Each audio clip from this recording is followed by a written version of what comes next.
ব্রাহ্মণবাড়িয়ার মুসলমানকে যদি ব্রাহ্মণবাড়িয়ার মুসলমানের ঈমান আমি বুঝাতে যাই, সেটা হবে মায়ের কাছে নানার বাড়ির গল্প করার মতো।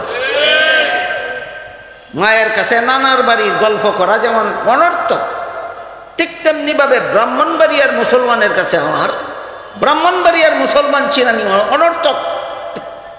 কিন্তু একটা কথা ব্রাহ্মণবাড়িয়া সম্পর্কে আমি বলতে চাই, সেটা হলো ব্রাহ্মণবাড়িয়ার কোনো মুসলমানের জীবনে ভুলে গেলে চলবে না একটা ঘটনা।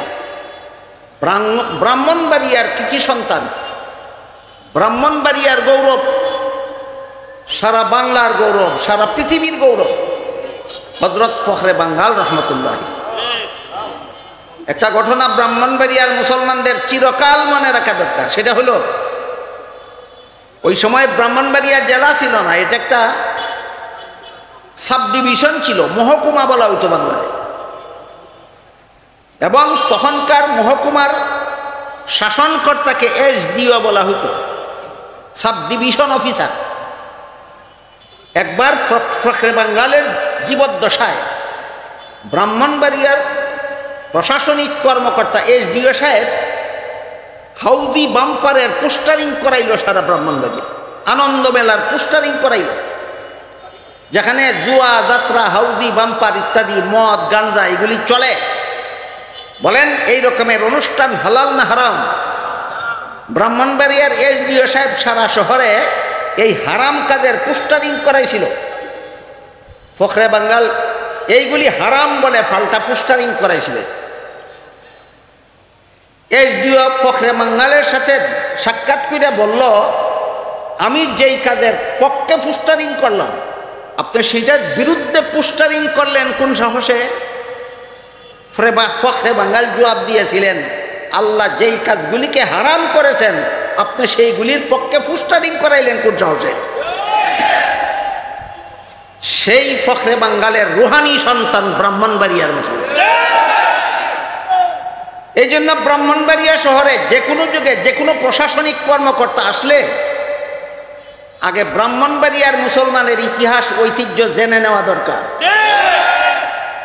ব্রাহ্মণবাড়িয়ার মুসলমানের ইতিহাস ঐতিহ্য না জানলে এই প্রশাসনিক কর্মকর্তারাও এই সমস্ত মাজার পূজারী ভণ্ড বাউল সম্রাটের প্রতারণায় ভিন্ন রকম পদক্ষেপ গ্রহণ করতে পারে। প্রশাসনিক কর্মকর্তাদেরকে সবিনয়ে বলতে চাই, যারাই ব্রাহ্মণবাড়িয়ার প্রশাসনিক দায়িত্ব নিয়ে আসেন, ব্রাহ্মণবাড়িয়ার জমিন কেমন উর্বর, ব্রাহ্মণবাড়িয়ার মুসলমান কেমন লৌহ মানবের রুহানি সন্তান, ব্রাহ্মণবাড়িয়ার মুসলমান ফখরে বাঙ্গালের রুহানি আওলাদ,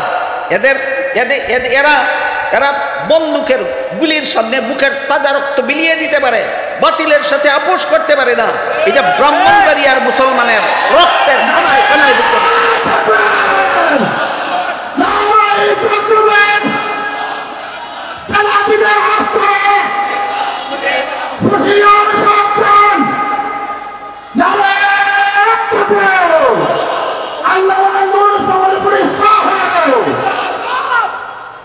এই জন্য ব্রাহ্মণবাড়িয়াতে যে কোনো প্রশাসনিক কর্মকর্তা যে কোনো সময় আসলে ব্রাহ্মণবাড়িয়ার ইতিহাস ঐতিহ্য, ব্রাহ্মণবাড়িয়ার মুসলমান কত বড় লৌহ মানবের রুহানি সন্তান, এদের সেই নেচার বুঝে শুনে পদক্ষেপ নেওয়ার জন্য আমি ব্রাহ্মণবাড়িয়াতে যে কোনো সময় যে কোনো প্রশাসনিক কর্মকর্তা আসবেন, এদেরকে চিনে ব্যবস্থা নেওয়ার জন্য আমি সবিনয় অনুরোধ জানাব।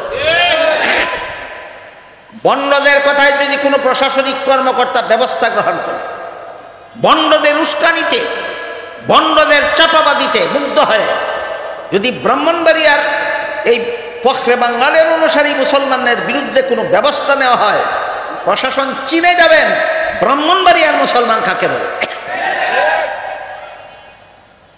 কেউ বলতে পারেন যে ফখরে বাঙ্গালের বাড়ি ব্রাহ্মণবাড়িয়া, আপনার বাড়ি সিলেট, আপনি চিনলেন কিভাবে? বলতে চাই, ব্রাহ্মণবাড়িয়া শহর থেকে ফখরে বাঙ্গালের গ্রামের বাড়ি যত দূর, আমার গ্রামের বাড়ি অলিপুর থেকে ফখরে বাঙ্গালের গ্রামের বাড়ি ভুবন তত দূর নয়। এবার বলেন তো, ফখরে বাঙ্গালের গ্রামের বাড়ি আমার গ্রামের বাড়ির থেকে বেশি দূর না ব্রাহ্মণবাড়িয়া শহর থেকে বেশি দূর? তাহলে আপনারা যা চিনেন আমি তা চিনব না কেন? আপনাদের জেলার ভিতরে পড়ছে, আমার গ্রামের দ্বারে পড়ছে।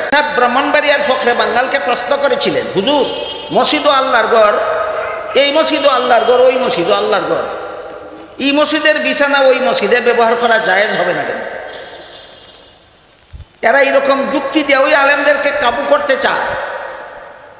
এসডিও সাহেব ফখরে বাঙ্গালকে প্রশ্ন করেছিল, এই মসজিদটাও আল্লাহর ঘর, ওই মসজিদটাও আল্লাহর ঘর, তাহলে এই মসজিদের বিছানা ওই মসজিদে ব্যবহার করা জায়েজ হবে না কেন?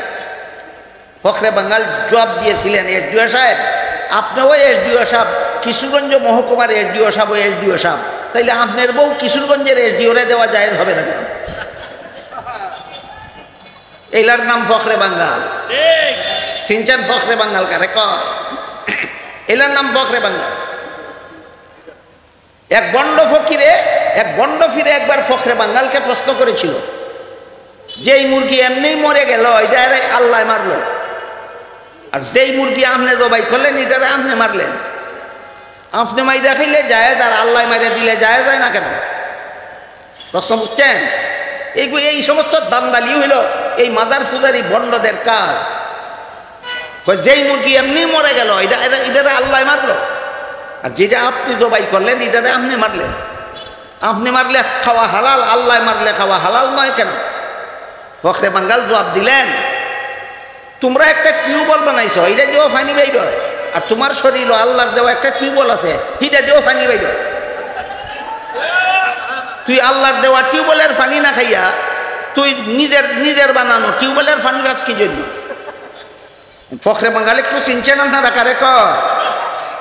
এই জন্য আমি ব্রাহ্মণবাড়িয়ার সর্বস্তরের মুসলমানদেরকেও বলবো, ফখরে বাঙ্গালের ইতিহাস ঐতিহ্য যেভাবে আপনারা ধরে রেখেছেন, আমি আশা করি চিরকাল ধরে রাখবেন। তখন এই সমস্ত ভণ্ড মাজার ফুদারি বাউল সম্রাটেরা আপনাদের পশম বাঁকা করতে পারবে না।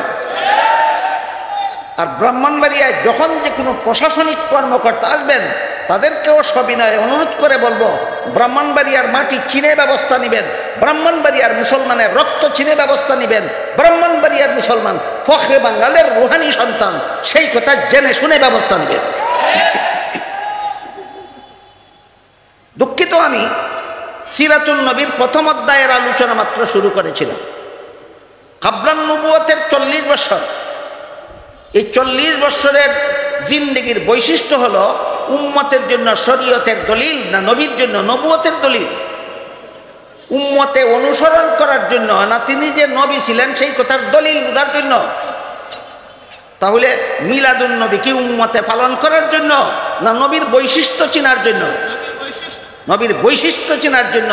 মিলাদুন নবী পালনীয় নয়, মিলাদুন নবী আলোচ্য। এই ভণ্ডরা মিলাদুন নবীকে কেন্দ্র করে 1974 সালের পর থেকে প্রতি বছর 12ই রবিউল আউয়ালে জশ্নে জুলুসে ঈদে মিলাদুন নবী যে মিছিলটা বাইর করে, এই মিছিলের মধ্যে যে সমস্ত স্লোগান দেওয়া হয় এর মধ্যে একটা স্লোগান হইল সিরাতুন নবীতে লাথি মারো, মিলাদুন নবী চালু করো। বলুন 30 পারা কোরআন সিরাতুন নবী কিনা? কেমনে সিরাতুন নবী হইল? শুনেন দলিল শুনেন। আমরা আবু তালিব মার্কা মহব্বত করি না, আমরা আবু বকর মার্কা মহব্বত করি। আমাদের মহব্বতের দলিল আছে, তোরার মহব্বতের দলিল নাই, নিজেরা স্বীকার করত। 30 পারা কোরআন সিরাতুন নবী কিভাবে? এবার দলিল শুনেন। একজন সাহাবী নবীর বিবি আয়েশাকে জিজ্ঞাসা করলেন নবীর চরিত্র কেমন ছিল। আয়েশা জিজ্ঞাসা করেন কোরআন পড়ছো কিনা? প্রশ্নকারী সাহাবী বলেন কোরআন পড়ছি। আয়েশা বলেন 30 পারা কোরআন ছিল নবীর চরিত্র। তাহলে 30 পারা কোরআন সিরাতুন নবী কিনা? 30 পারা কোরআন সিরাতুন।